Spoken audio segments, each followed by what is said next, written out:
ukuguga ikhohlakaleni kwakhe akwenzileyo emzokufanelekileyo nokulungileyo xa enjenjalo yena uyakulondoloza umphefumulo wakhe ebomini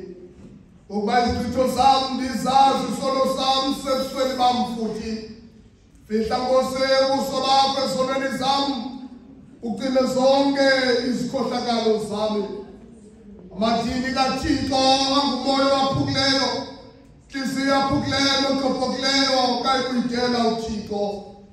nikazule inhliziyo yenu kungabi izingubo zenu nikukukele kuYehova uThixo wenu ngoba inofefe nenceba yena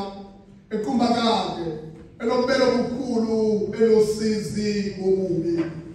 uyo inkosi uThixo wethu kukho isibele nezixolelo lapha sivukele ngakuyo singaphulaphulanga lelizwi likaYehova loThixo wethu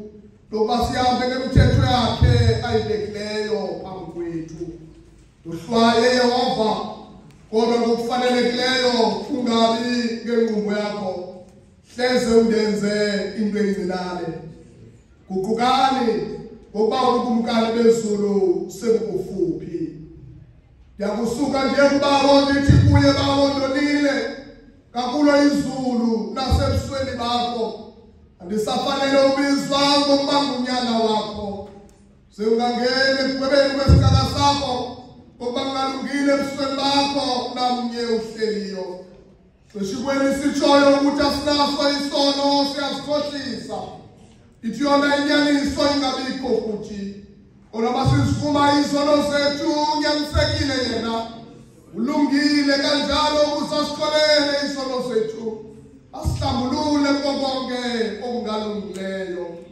bathandwa isibalo esigcwele siyasiyala kwindawo ngendawo ubaba sivume sicele izono zethu esininzi nokukhohlakala kwethu nokuba ngeke singanalisi sizifihle ebusweni boThixo lamandlonke oba wethu wasezulwini okusibena ngokuzicela ngenhliziyo elonamileyo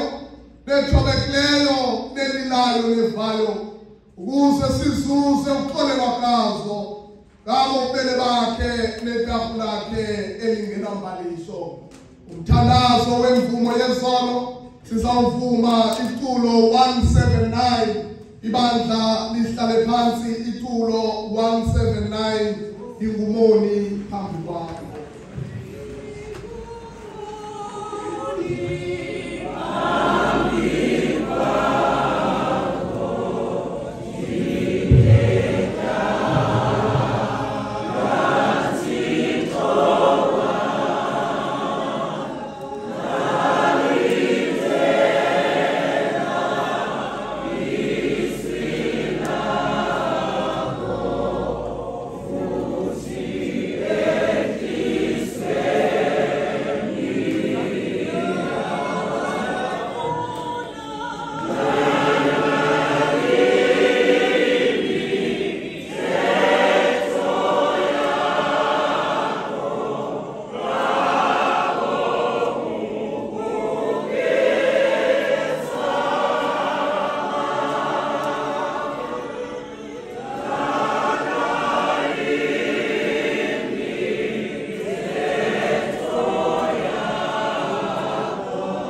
Sesithi ngabo bele bakho kukhulu usindiswe entandeni zezosono senzileyo ukuthatha bethu.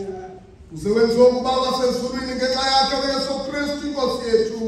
nomsindisi wethu odumisekayo.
Ibandla lihlale phansi.